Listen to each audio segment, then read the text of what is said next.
नमस्कार दोस्तों, मैं Raj Bahadur RR study zone में आपका स्वागत करता हूं। आज का हमारा कंप्यूटर का सेकंड सेशन है, यानी दूसरा वीडियो है ये आपके सामने पेश कर रहे हैं। इसके पहले हमने एक वीडियो आपको सेंड कर दिया, यानी अपलोड कर दिया है, जिसमें हमने आपको बताया है कि कंप्यूटर की हिस्ट्री क्या है, यानी कंप्यूटर की हिस्ट्री के बारे में हमने आपको पूरा डिटेल डिस्कशन किया है। अगर आपने उस वीडियो को अभी तक नहीं देखा है तो कृपया इस वीडियो को देख लीजिए और अपने कंप्यूटर की हिस्ट्री के बारे में जान लीजिए। आज हम बात करते हैं स्पीड के बारे में। कंप्यूटर अगर है तो इसमें स्पीड क्या होती है। तो देखिए, जैसे सपोज डेट आप मोबाइल यूज़ करते हैं तो मोबाइल किस स्पीड से वर्क कर रहा है, या फिर कोई भी आप अगर एप्लीकेशन ओपन कर रहे हैं और तुरंत एप्लीकेशन दूसरा ओपन करना चाह रहे हैं तो उसमें कितना टाइम लगता है ना। यही आपकी स्पीड है। अगर आपका मोबाइल स्लो वर्क करता है तो आप क्या कहते हैं कि मोबाइल हमारा हैंग करने लगा। सेम एज स्पीड कंप्यूटर की भी होती है। जैसे कैलकुलेटर है, जैसे दिया गया है कि computers works at an incredible speed. Computer की भी एक कोई निश्चित स्पीड होती है, पावरफुल स्पीड होती है। A powerful computer is capable of performing about 3 to 4 million simple instructions पर सेकंड। यानी जो एक आपका पावरफुल कंप्यूटर जो होता है ये लगभग 3 से 4 मिलियन पर सेकंड में अपने इंस्ट्रक्शंस को परफॉर्म करने में कैपेबल होता है। ठीक है, नेक्स्ट बात करते हैं एक्यूरेसी के बारे में। ठीक है, एक्यूरेसी क्या होती है, यानी इसकी शुद्धता। ठीक है, कि कंप्यूटर में शुद्ध परिणामों को प्रस्तुत करने की क्षमता क्या होती है। ठीक है, इसके बारे में बात करते हैं तो दिया गया है कि in addition to being fast computers are also accurate. Errors that may occur can almost always be attributed to human errors, inaccurate data, poorly designed system or faulty instructions और program written by the programmers। मतलब कि computer जो है इसमें शुद्ध परिणामों को प्रस्तुत करने की एक क्षमता होती है, जिसमें अधिकतर कंप्यूटर द्वारा प्रस्तुत की गई अशुद्धता, प्रयोगकर्ता द्वारा की गई गलती और कंप्यूटर हार्डवेयर में होने वाली खराबी के कारण होती है, जिसका अन्य कोई कारण संभव ही नहीं होता है। ठीक है, कंप्यूटर में गलतियों को सही करने की क्षमता जो है ये अन्य यंत्रों के मुकाबले अधिक होती है। ठीक है, सपोज डेट आप MS ऑफिस या फिर MS एक्सेल यूज कर रहे हैं तो कहीं कहीं पर ऐसा होता है, आपने जो भी टाइप किया है तो वहाँ पर आपको एरर फाइंड कर दिए जाते हैं, अंडरलाइन हो जाती है, अलग अलग कलर की अंडरलाइंस हो जाती हैं, जहाँ पर आपकी स्पेलिंग्स मेंशन हो जाती हैं कि कहाँ पर आपने एरर किया है। ठीक है, नेक्स्ट बात करते हैं डिलीजेंसी के बारे में कि क्या है डिलीजेंसी। डिलीजेंसी का मतलब होता है साख क्षमता, यानी कितनी क्षमता है। जैसे दिया गया है कि unlike human beings computers are highly consistent, they do not suffer from human traits of boredom and tiredness resulting in lack of concentration. Computers therefore are better than human beings in performing voluminous and repetitive jobs. मतलब है कि यदि computer को उचित वातावरण में प्रयोग किया जाए तो यह बहुत ही सक्षमता से कार्य करता है। कंप्यूटर में एक इलेक्ट्रॉनिक यंत्र होने के कारण अधिक कार्यभार होने पर भी थकावट का कोई नामो निशान नहीं होता है। इसमें कार्यभार अधिक होने पर भी खराबी के लक्षण प्रकट करने लगते हैं। मानव से भी यदि लगातार कार्य करवाया जाए तो एक समय बाद मनुष्य का मस्तिष्क भी थकावट महसूस करने लगता है और इस कारण यह संतुलन खोकर गलतियां करने लगता है। ठीक है, सपोज डैट आप कंप्यूटर यूज कर रहे हैं तो इसमें जो भी आपके एप्लीकेशंस वगैरह होते हैं, कभी कभी आपका सिस्टम है ये इनकरप्ट हो जाता है। ठीक है, वैसे ही जैसे कोई एक आदमी हो, पर्सन है, जैसे सपोज डेट आप ही हैं, कुछ काम करने के बाद अगर आप कोई भी काम कर रहे हैं तो कुछ समय बाद आप थक जाते हैं, जिससे आपको रेस्ट चाहिए होती है। सेम एज कंप्यूटर भी होता है। अगर आप उसको आसानी से अच्छी तरीके से यूज करेंगे तो आपका कंप्यूटर भी अच्छी तरीके से ही वर्क करेगा। ठीक है, नेक्स्ट बात करते हैं वर्सेटिलिटी के बारे में कि क्या है इसकी वर्सेटिलिटी।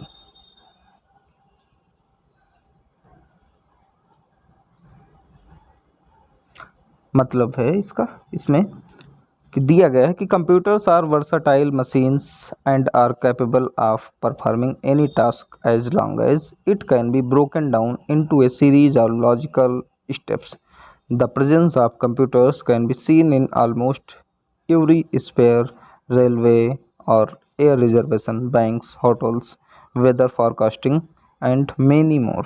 मतलब है कि कंप्यूटर जो है ये एक वर्साटाइल मशीन है जिसको जो है अलग अलग टाइप से हम capable performing as a task हम यूज कर सकते हैं और इसके जो है लॉजिकल स्टेप्स को हम इनकी सीरीज को ब्रेक डाउन भी कर सकते हैं. कंप्यूटर्स जो है ऑलमोस्ट जैसे railway, air reservation, banks, hotels, weather forecasting और भी बहुत सारे कामों के लिए इसका यूज किया जाता है. ठीक है, यही आपकी ये वर्सेटिलिटी है. अब बात करते हैं स्टोरेज कैपेसिटी, यानी इसकी स्टोरेज की कैपेसिटी क्या है. Today's computers can store large volumes of data. A piece of information once recorded or stored in the computer can never be forgotten and can be retrieved almost instantly.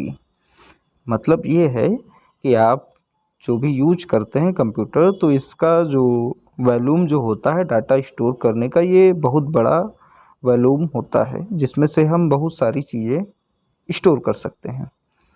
ये जो है दिया गया है कि a piece of information once recorded, मतलब अगर आपने अपने कंप्यूटर में एक बार कोई भी डाटा रिकॉर्ड कर दिया है तो आप उसको लंबे समय तक इस्तेमाल कर सकते हैं. इसको जो है भुलाया नहीं जा सकता है. अगर आपका डाटा डिलीट भी हो गया है तो आप इसको रिस्टोर कर सकते हैं, यानी रिट्राइव्ड भी कर सकते हैं. यही इसकी जो है स्टोरेज कैपेसिटी है.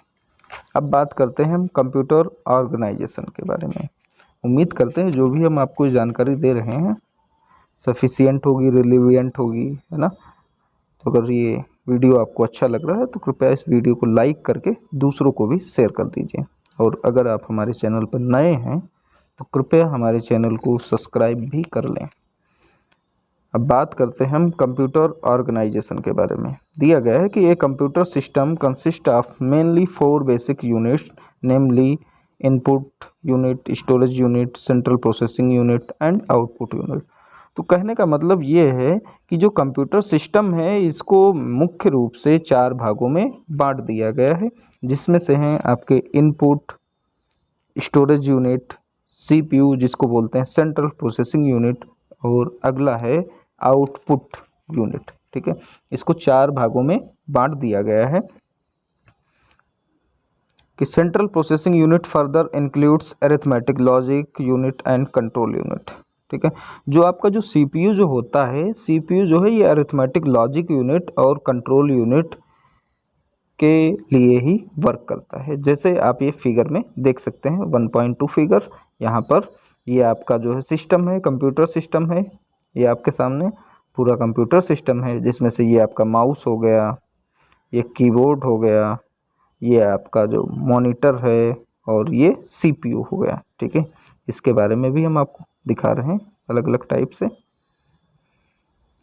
ठीक है, नेक्स्ट दिया गया है कि a computer performs 5 major operations और functions irrespective of its size and make these are. ठीक है, जो कंप्यूटर है आपका ये 5 मेजर ऑपरेशंस और फंक्शंस पर काम करता है जो आपके सामने बता रहे हैं, जिसमें दिया गया है कि इट एक्सेप्ट्स डाटा और इंस्ट्रक्शंस एज इनपुट. मतलब यहाँ पर आप जो भी सूचनाएं या निर्देश यहाँ पर फिल कर रहे हैं, यानी इनपुट जो भी यहाँ पर हम आप फिल कर रहे हैं तो इसके डाटा और इंस्ट्रक्शन को एक्सेप्ट करता है. ठीक है, नेक्स्ट है it stores data and instruction. ये जो है डाटा और इंस्ट्रक्शन को स्टोर करता है. It processes data as per the instructions. ये जो आप इंस्ट्रक्शंस देते हैं उस डाटा को प्रोसेस करता है. नेक्स्ट है it controls all operations inside a computer. ये जो है जो भी आप कंप्यूटर में ऑपरेशंस देते हैं, यानी जो भी ऑपरेशंस होते हैं कंप्यूटर के, इसको जो है कंट्रोल करता है. और नेक्स्ट है it gives results in the form of output. और फिर बाद में ये एक आउटपुट आपको देता है. ठीक है,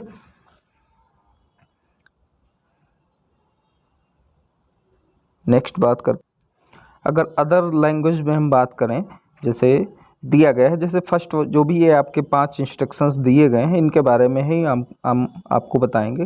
जैसे कि सूचनाएं आप जो देते हैं या फिर सूचना तथा निर्देश प्राप्त करना कंप्यूटर का काम है। सूचना और निर्देश का भंडारण करना भी कंप्यूटर का काम है। निर्देशों के अनुसार सूचनाओं का विश्लेषण आदि करना कंप्यूटर का ही काम होता है। और विश्लेषण को समझने योग्य रूप से प्रस्तुत करना भी कंप्यूटर का काम है। और लास्ट है कि विभिन्न प्रक्रियाओं या प्रणालियों तथा कार्यों को नियंत्रित भी कंप्यूटर करता है। नेक्स्ट हम बात करते हैं फंक्शनल यूनिट्स। इनकी जो फंक्शनल यूनिट्स हैं वो कौन कौन सी यूनिट्स हैं, ठीक है। जैसे कि आपके सामने दिया गया है फर्स्ट की इनपुट यूनिट। इनपुट यूनिट क्या होता है इसके बारे में हम आपको बताते हैं। इसको हिंदी में बोलते हैं आगत इकाई, यानी इनपुट को बोलते हैं आगत इकाई, ठीक है। इसके बारे में हम बात करते हैं। इनपुट यूनिट क्या है कि this unit is used for entering data and programs into the computer system by the user for processing. मतलब आप या फिर जो भी यूजर हैं अपने कंप्यूटर सिस्टम में जो डाटा या फिर प्रोग्राम इंटर करते हैं उनके बीच में जो प्रोसेसिंग होती है वही आपका ये इनपुट यूनिट कहलाता है। मतलब कि सर्वप्रथम कंप्यूटर का कार्य सूचनाएं तथा निर्देश प्राप्त करना है और कंप्यूटर बाहरी वातावरण से या बाहरी व्यक्ति से समझने योग्य रूप से सूचनाएं, निर्देश तथा संकेत प्राप्त करता है। सूचनाएं, निर्देश तथा संकेत प्राप्त करने के लिए कुछ इनके उपकरण होते हैं, यानी कुछ अलग से एसेसरीज जिनको आप बोल सकते हैं ये होती हैं। इनके बारे में भी हम आपको बताएंगे कि कौन सी इनपुट डिवाइसेस होती हैं, कौन सी इनपुट डिवाइसेस हैं, कौन सी आउटपुट डिवाइसेस हैं, इनके बारे में भी हम आपको बताएंगे। देखिए जैसे आपने यहाँ पर कोई भी डाटा फिल किया कि प्रोग्राम एंड डाटा, ठीक है। आपने कोई इनपुट दिया, स्टोरेज यूनिट में पहुँच गया, ठीक है। उसके बाद ये सीपीयू में पहुंचा, अरिथमेटिक लॉजिक में कुछ प्रोसेसिंग हुई, फिर उसके बाद आउटपुट आपका देगा ये आउटपुट यूनिट में, फिर उसके बाद आप कोई रिजल्ट प्राप्त कर सकेंगे, ठीक है। यही आपका इनपुट का प्रोसेस है। नेक्स्ट हम बात करते हैं स्टोरेज यूनिट। स्टोरेज यूनिट क्या होता है, ठीक है। स्टोरेज यूनिट क्या है कि the storage unit is used for storing data and instructions before and after processing. मतलब आपने जो अपने सिस्टम में कोई भी डाटा या फिर इंस्ट्रक्शन पहले या बाद में आपने वहाँ पर स्टोर किया है तो उसमें प्रोसेसिंग जो करता है उसी को स्टोरेज यूनिट कहते हैं। मतलब आपने जो भी वहाँ पर डाटा या फिर इंस्ट्रक्शन को सेव किए हैं, ठीक है, तो जहाँ पर आपने सेव किया है उसी को स्टोरेज यूनिट बोलते हैं, ठीक है। नेक्स्ट है आउटपुट यूनिट। आउटपुट यूनिट क्या होता है, अभी हमने आपको बताया था कि इनपुट आउटपुट अलग अलग टाइप की यूनिट्स होती हैं, इनके बारे में हम आपको बता रहे हैं। आउटपुट यूनिट क्या है, इसको आउटपुट यूनिट को बोलते हैं निर्गत इकाई, ठीक है। वैसे इतना हिंदी में आता नहीं है लेकिन बताना ज़रूरी है। निर्गत इकाई बोलते हैं। ये क्या है, जैसे दिया गया है कि the output unit is used for storing the data, storing the result as output produced by the computer after processing. मतलब कि कंप्यूटर द्वारा जो गणनाएं की जाती हैं, यानी आपने जो वहाँ पर मतलब कंप्यूटर द्वारा जो वहाँ पर कैलकुलेशन की गई हैं उनके परिणामों को प्राप्त करने के लिए जो हम आउटपुट का सहारा लेते हैं वही जो है हमको, यानी जो वहाँ से रिजल्ट जो हमको प्राप्त होता है कंप्यूटर से वही इसको आउटपुट कहते हैं, ठीक है। आउटपुट के भी टाइप्स होते हैं, इसके 3 टाइप्स होते हैं, यानी इसके 3 साधन हैं। कौन कौन से इसके बारे में भी हम आपको बताएंगे, ठीक है। पहले तो इनकी यूनिट्स के बारे में हम जानकारी ले लें। नेक्स्ट बात करते हैं प्रोसेसिंग, ठीक है, कि प्रोसेसिंग क्या है। आपने पढ़ा था सीपीयू, यानी सीपीयू का फुल फॉर्म होता है सेंट्रल प्रोसेसिंग यूनिट, जो आपके सामने ये दिया भी गया है। इसी के बारे में हम आपको पूरी जानकारी देंगे। इसे दिया गया है कि the task of performing operations like arithmetic and logical operations is called processing. यानी जो हम टास्क यूज करते हैं ऑपरेशंस को परफॉर्म करने के लिए, जैसे अरिथमेटिक और लॉजिकल ऑपरेशंस, इन्हीं को जो टास्क यानी इन ऑपरेशंस को जो टास्क परफॉर्म करते हैं उसी को प्रोसेसिंग बोलते हैं। जैसे दिया गया है कि द सेंट्रल प्रोसेसिंग यूनिट यानी CPU takes data and instructions from the storage unit and makes all sorts of calculation based on the instructions given and the type of data provided. It is then sent back to the storage unit. CPU includes arithmetic logic unit यानी ALU and control unit यानी CU। ठीक है, इसके बारे में बात करते हैं। यानी CPU जो है ये कंप्यूटर का एक प्रमुख अंग होता है। जैसे आपने बोला कि आपका जो सिस्टम होता है इसका मदरबोर्ड चला गया, तो मदरबोर्ड जो होता है ये आपके CPU में ही होता है, इसका मुख्य भाग होता है। ठीक है, इसमें जो आपकी इनपुट जो होता है इसमें समस्त सूचनाएं, निर्देश तथा संकेत प्राप्त कर इसमें जो है CPU इकाई में भेजे जाते हैं। उनका यहाँ पर स्टोरेज होता है, मेमोरी पावर भी इसी में होती है, जिसके कारण इनके लंबे समय तक स्टोरेज रहता है और प्राप्त निर्देशों के अनुसार सूचनाओं का विश्लेषण भी किया जाता है और यही अन्य क्रियाओं को नियंत्रित भी करता है। ठीक है, और इनके जो है CPU के अंदर भी मुख्य रूप से 3 प्रणालियां होती हैं, 3 इसके पार्ट्स होते हैं, ये भी हम आपको बता रहे हैं। जैसे इसमें आपका ये दिया गया है, 3 पार्ट्स इसमें दिए गए हैं। First arithmetic logic unit and second control unit और थर्ड है आपका मेमोरी। अगर इसमें नहीं दिया गया है, ये दिया गया है मेमोरी। ठीक है, इसके ये 3 टाइप्स हो जाएंगे। ठीक है, तो अब हम बात करते हैं अरिथमेटिक यूनिट के बारे में कि अरिथमेटिक यूनिट क्या है। अरिथमेटिक का मतलब जहाँ पर हम कैलकुलेशन करते हैं। ठीक है, इसके बारे में कि all calculations and comparisons based on the instructions provided are carried out within the ALU। It performs arithmetic functions like addition, subtraction, multiplication, division and also logical operations like greater than, less than and equal to etcetera. ठीक है, मतलब ये है कि यहाँ पर जो हम सूचनाएं यानी प्राप्त सूचनाओं तथा निर्देशों के आधार पर सभी प्रकार की अंकगणितीय तथा तार्किक गणनाओं तथा विश्लेषण का कार्य इसी इकाई के द्वारा होता है, जहाँ पर इस इकाई में गणना जैसे यानी कैलकुलेशन करने के बाद उन्हें समझने योग्य बनाती हैं और इनको फिर से मेमोरी में स्टोर भी कर देती हैं। यहाँ पर अरिथमेटिक में यानी अरिथमेटिक के फंक्शंस जो हमारे होते हैं इसमें है जोड़, घटाना, गुणा और भाग, और भी हैं जैसे ग्रेटर देन, लेसर देन और इक्वल टू। आपने पढ़ा होगा कि greater than, lesser than, equal to. ठीक है, ये आपने साइन देखे होंगे। ठीक है, ये सब यहाँ पर अरिथमेटिक लॉजिक यूनिट में ही होता है। नेक्स्ट बात करते हैं कंट्रोल यूनिट की कि कंट्रोल यूनिट यानी CU क्या होता है। आपसे अगर फुल फॉर्म पूछ लिया जाए कि व्हाट इज़ मीन ऑफ यानी व्हाट इज़ परफॉर्म CU, तो CU का मतलब होता है कंट्रोल यूनिट, जो CPU का ही एक भाग है। CU यानी controlling of all operations like input processing and output are performed by control unit. It takes care of step by step processing of all operations inside the computer. ठीक है, इसके बारे में हम आपको बता दें कि यहाँ पर जो ये यूनिट है इसका कार्य मेमोरी तथा दूसरी अन्य यूनिट्स को इस प्रकार नियंत्रित करना होता है जिनसे वे अपना एक खुद का यानी वांछित कार्य कर सकें, और ये सूचनाओं तथा तथ्यों यानी डाटा का प्रोसेसिंग स्वयं ही नहीं करती हैं, बल्कि प्रोसेसिंग से संबंधित अन्य सभी इकाइयों के कार्यों को भी नियंत्रित करती हैं। ठीक है, यही कंट्रोल यूनिट का वर्क है। कंट्रोल यूनिट आप ऐसे समझ सकते हैं कि जो जिस चीज़ को कंट्रोल कर सके, ठीक है, यानी नियंत्रित कर सके। नेक्स्ट बात करते हैं मेमोरी के बारे में।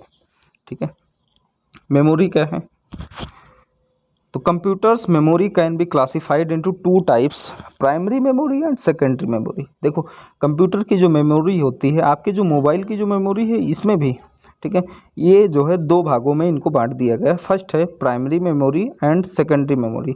प्राइमरी क्या है, जो परमानेंट आपकी मेमोरी जो होती है, और सेकेंडरी मेमोरी जो हम अलग से भी यूज कर सकते हैं। जैसे सपोज डेट आप अपने मोबाइल में, आपके मोबाइल की रैम होती है, रोम होती है, जिसको हम बोलते हैं अदर मेमोरी, ठीक है, स्टोरेज मेमोरी, ठीक है। जैसे सपोज डेट आपके मोबाइल की 432 है, तो 4 GB रैम हो गई, 32 GB आपका स्टोरेज हो गया। तो इस स्टोरेज में हम एक्स्ट्रा स्टोर डाटा भी कर सकते हैं। कैसे?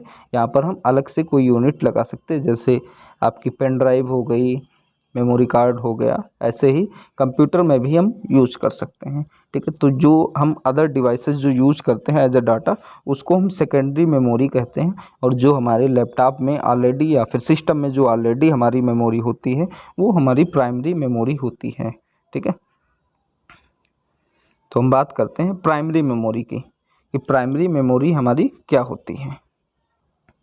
तो प्राइमरी मेमोरी की अगर बात करें तो कंप्यूटर का एक प्राथमिक मेमोरी, यानी प्राइमरी मेमोरी, जिसको प्राथमिक स्मृति या फिर मुख्य मेमोरी कहा जाता है, ये बहुत ही आवश्यक होती है। अगर ये आपके सिस्टम या मोबाइल में नहीं है तो वो डब्बा ही होगा, ठीक है, ऐसे आप मान सकते हैं। वर्तमान में जो सीपीयू है, वर्तमान में सीपीयू द्वारा प्रोसेस हो रहा जो डाटा है, ये मुख्य मेमोरी में ही स्टोर होता है, यानी मेन स्टोरेज में ही स्टोर होता है। यही वह मेमोरी है जिससे सीपीयू सीधे कांटेक्ट में रहता है, यानी सीधे संपर्क में रहता है, और डेटा का ट्रांसपोर्टेशन करता है, यानी डेटा को आदान प्रदान करता है, ठीक है। प्राथमिक मेमोरी की भी अगर बात करें, यानी प्राइमरी मेमोरी की अगर बात करें, तो इनकी कुछ विशेषताओं का विवरण हम आपको बता रहे हैं। जिसमें से है फर्स्ट, कि एक वर्तमान में प्रोसेस हो रहा ये डाटा स्टोर करती है। दूसरा, कि ये तेज़ गति से एक्सेस की जा सकती है। एंड नेक्स्ट है, सीपीयू के सीधे संपर्क में रहती है, और ये डेटा भंडारण यानी डेटा स्टोरेज की कैपेसिटी को कम, इनकी इनकी यानी डेटा स्टोरेज की जो कैपेसिटी है वो कम होती है, और ये कंप्यूटर का एक मेन पार्ट है। और ये कंप्यूटर में आसानी से आवश्यकता अनुसार जल्दी जल्दी जोड़ी या हटाई नहीं जा सकती है। मतलब हम इसको अपने आप से जैसे चाहे वैसे नहीं जोड़ सकते हैं, और ना ही हम इसको आसानी से हटा भी सकते हैं, ठीक है। साधारणतः अगर देखा जाए तो ये मेन मेमोरी भी दो टाइप की होती हैं, जिसमें मुख्य मेमोरी का एक भाग डेटा को स्थायी रूप से यानी परमानेंटली स्टोर करता है, और एक भाग अस्थायी रूप से यानी टेम्परेरी स्टोर करता है। ये दोनों ही प्रकार अपने अपने स्थान पर महत्वपूर्ण हैं। इसमें कौन कौन से हैं, इसके बारे में हम आपको कल बताएंगे, यानी नेक्स्ट वीडियो में हम आपको बताएंगे।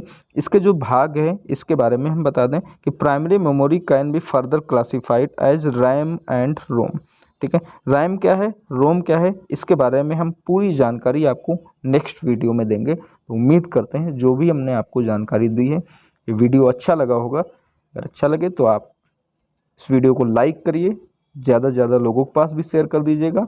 और अगर अभी तक हमारे चैनल को आपने सब्सक्राइब नहीं किया है तो सब्सक्राइब करके बेल आइकन भी दबा दीजिएगा, जिससे कि आपको अपकमिंग वीडियोज़ के नोटिफिकेशंस भी मिलते रहें। ये वीडियो आपकी आगामी परीक्षा, जैसे आपकी हर 3 महीने में ट्रिपल सी की परीक्षा होती, वैसे तो देखा जाए तो हर एक मंथ में होती है, लेकिन 3 महीने का आपका ट्रिपल सी का ड्यूरेशन होता है। आरओ जैसी मुख्य परीक्षाओं के लिए भी ये वीडियो बहुत ही महत्वपूर्ण वीडियो है, ठीक है। अगर आप रीजनिंग सब्जेक्ट से रिलेटेड कोई भी टॉपिक क्लियर करना चाहते हैं तो आप हमारे YouTube channel RR study zone से क्लियर कर सकते हैं। तो मिलते हैं फिर अगले इम्पॉर्टेंट वीडियो के साथ। Thank you.